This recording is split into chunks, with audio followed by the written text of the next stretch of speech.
பாடணும் ஆடாம சொல்லணும்னு சொல்லிட்டாரு. நீங்க என்னன்னா ஜோக்கே இல்லைனாலும் சிரிக்கிறதுனால என்னென்ன சந்தோஷம் இருக்கு, என்ன பலன் இருக்குன்னு அவனை சொல்ல போறேன். சிரிக்கிறதே சந்தோஷம் தான். சிரிக்கிறதே எவ்வளவு பாத்தீங்கன்னா, போன வாரம் பார்த்தா ஞாயிற்றுக்கிழமை காலைல படுத்த நைட்டு வரைக்கும் எந்திரிக்க முடியல. போன வாரம் வந்திருந்தா நகைச்சுவை வந்திருக்க முடியாது. என்ன சொல்ல வர, ஒவ்வொரு மாதமும் மதுரை மீனாட்சி மிஷன்ல நகைச்சுவை மன்றவாறு போய் ஆகணும்னு முடிவெடுத்தாச்சு. தொடர்ந்து வந்துகிட்டு இருக்கேன். நான் தொடர்ந்து வந்திருக்கேன். அவ்வளவு சந்தோஷம், அவ்வளவு நண்பர்களை இங்க சந்திக்கிறோம். காலையில நீங்க வரீங்க. ஐயா கரிசல்பட்டி ஐயா எங்க இருந்து வர்றாரு? திருமணத்தை தாண்டி எத்தனை வயசு நம்மளோட மூத்தவர். நானே தாத்தாவாயிட்டேன். 55 56 வயசாச்சு.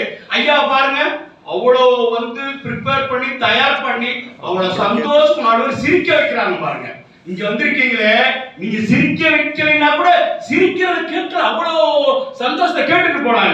நீங்க காலையில ஐயா இங்க இருந்து வர்றாரு, அவ்வளவு தூரம் எல்லாம் டயர்டா ஆயிருவீங்க. வந்தோடனே காலையில உங்களுக்கு உடனே காஃபி கொடுக்குறாங்க, டீயை கொடுக்குறாங்க, எல்லாம் சுதாரிப்பா இருக்கணும்.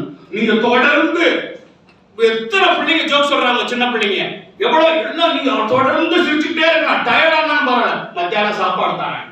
அது மட்டும் இல்ல, போன வாரம் பார்த்தீங்கன்னா நானும் காவல்துறை அதிகாரி ஐயா இருக்காரு ஒருத்தர், ஐயா நானும் அவரு இன்னொரு கவிஞர் இருக்காரு பாருங்க. முன்னாடி 3 பேர் உட்கார்ந்து ஒரு அம்மாட்ட பேசிக்கிட்டு இருக்கேன். இங்கதான் நாங்க சாப்பாடு இங்க சாப்பிட்டுட்டு நான் மறந்தாம முட்டையும் சேர்த்து சாப்பிட்டேன். சிரிக்கிற சிரிப்புல எல்லாம் ஏற்பட்டு ஞாயிற்றுக்கிழமை சாயந்தரம் ஒரு கோயில் கட்டி இருக்காரு. அங்க போனோம்னா சைவமா வாடான்னு சொல்லியிருந்தாரு. போன் அடிச்சுக்கிட்டே இருக்காரு. நகைச்சுவை பண்றதுல இருக்கும்போது போன் எடுக்க முடியுமா? நமக்கு எது முக்கியம்? சிரிப்பு தானே முக்கியம், சந்தோஷம் முக்கியம். அது எடுக்கல. நான் முட்டையும் மறந்தாம சாப்பிட்டேன். அதோட இல்லாம ஒரு அம்மா இருந்தாங்க. அவங்க சொன்னாங்க, சார் நான் ஜோக்கெல்லாம் எழுதியிருக்கேன், ஆனா யாரும் சிரிக்க மாட்டாங்க. சொன்னா இதவே அடுத்த வாரம் போய் அப்படியே சொல்லுங்க, நான் ஜோக்கே சொல்றேன், நீங்க சிரிக்கவே மாட்டேன்னு சொல்லி சிரிச்சிருவாங்கன்னு சொன்னேன். அவங்க சொன்னாங்க, சார் நீங்க சைவம் தான் சாப்பிடுறீங்க, உங்களுக்கு மீன் வேணுமான்னு கேட்டாங்க. மீனா? உடனே கவிஞர் இருந்து வந்து அந்த உட்காந்துருக்காரு. கவிஞர நீங்க போய் சாதத்தை மட்டும் எடுத்துருவாங்க, நீங்க மீன் தாரிட்டாங்க. மீன் குழம்பு வச்சு அப்படியே சுட சுட மீன் கொடுத்தாங்க. மீனை சாப்பிட்டு முடிச்சோம். அதோட விட்டோமா, ஜோக்கெல்லாம் நிறைய கேட்டு முடிச்சோம். அந்த அம்மா பேரு தெரியல, போன் நம்பர் வாங்கல. இங்க வரும்போது அவ்வளவு நண்பர்கள் நமக்கு கிடைக்கிறாங்க. ஒவ்வொருத்தரும் ஐயாவோட பார்த்து நினைக்கும்போது என்ன நினைப்பேன் தெரியுமா?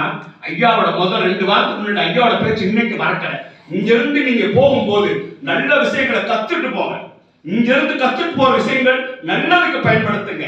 இங்க இருந்து போறவங்க தீய செயல் கூட வேற விதமா மாறி போயிடறாங்கன்னு சொன்னாங்க. எதுக்கு சொன்னாங்க? அது ஒவ்வொருத்தருக்கும் தான் முடியும். நல்ல நண்பர்களை பழகுங்க. நீங்க அப்படி வரும்போது மீன் குழம்புக்கு வந்துடுறேன்.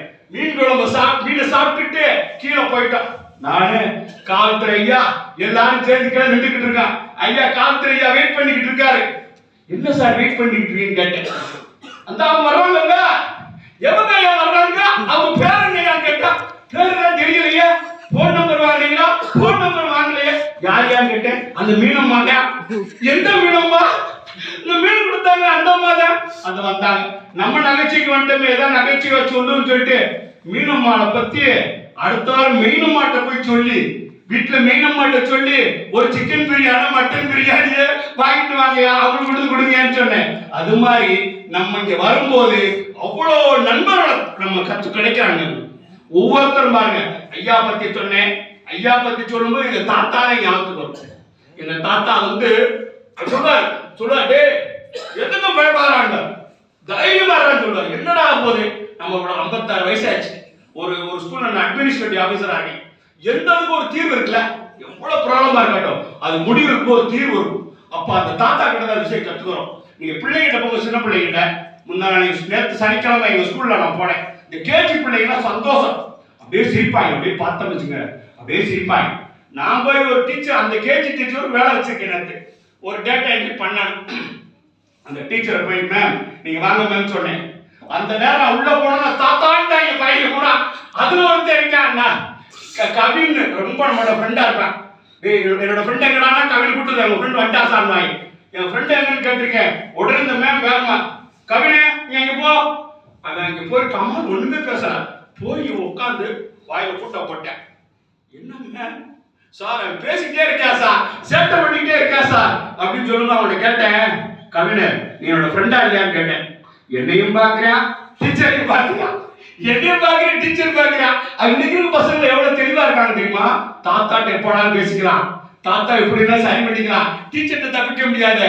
இவர் ஃப்ரெண்ட் இல்லைன்னு சொல்லிட்டான், என்னடா என்னடா ஃப்ரெண்ட் இல்லைன்னு சொல்லிட்டேன் அப்படின்னு சொல்லிட்டு டீச்சரை அனுப்பி விட்டுட்டு அப்புறம் கேரக்டர் இருந்தாங்க. கேரக்டருக்கு சொன்னேன், கவினை என்னடா ஃப்ரெண்ட் இல்லைன்னு சொல்லிட்டேன். நீங்க ஃப்ரெண்டு தானே, ஃப்ரெண்டு தான், நீங்க ஃப்ரெண்டு தான் தாத்தா, டீச்சர் இருக்காங்களே அடிச்சாலும் அடிச்சிட்டாங்கன்னா அவங்க போய் சொல்ல முடியுமாட்டேங்கிறா. இப்படி ஒவ்வொருத்தையும் நகைச்சுவையா நீங்க சொல்லணும். இன்னைக்கு யாருமே ஒரு வீடியோ ஒரு 5 நிமிஷம் வீடியோலாம் யாரும் பாக்குறதுக்கு சரியா இல்லை. ஐயா இருக்காங்க பாருங்க. ரெண்டாவது ஐயா சொல்லிட்டேன், அப்பா சொல்லிட்டேன். தமிழை ஐயாவோட பழகுல இருந்து சின்ன பிள்ளை மாதிரி பெரிய ஆபீசர். நானும் சிஏ படிச்சிருக்கேன். அக்கௌண்ட்ஸ் டிபார்ட்மெண்ட் எப்படி இருக்குன்னு தெரியும். பெரிய கான்ட்ராக்ட் இன்னைக்கு நம்ம மதுரை பாலம் கட்டுறாங்களே, அந்த அக்கௌண்ட்ஸ்க்கு எல்லாம் டாப் அவர் தான் பார்த்துட்டு இருக்காரு. இப்போ அக்கௌண்ட்ஸ் டிபார்ட்மெண்ட் அவருக்கு எத்தனை ஆட்கள் இருக்காங்க. ஆனா அந்த தமிழோட ஈடுபாடு ஒவ்வொரு விஷயத்தையும் தமிழாக்கம் பண்ணி நமக்கு சொல்வார். அவரோட நட்புகள் இங்க கிடைக்குது. நீங்க இங்க வரும்போது மனசு தைரியம் இருக்கு, அவ்வளவு சந்தோஷத்தை கொடுக்குது நகைச்சுவையில.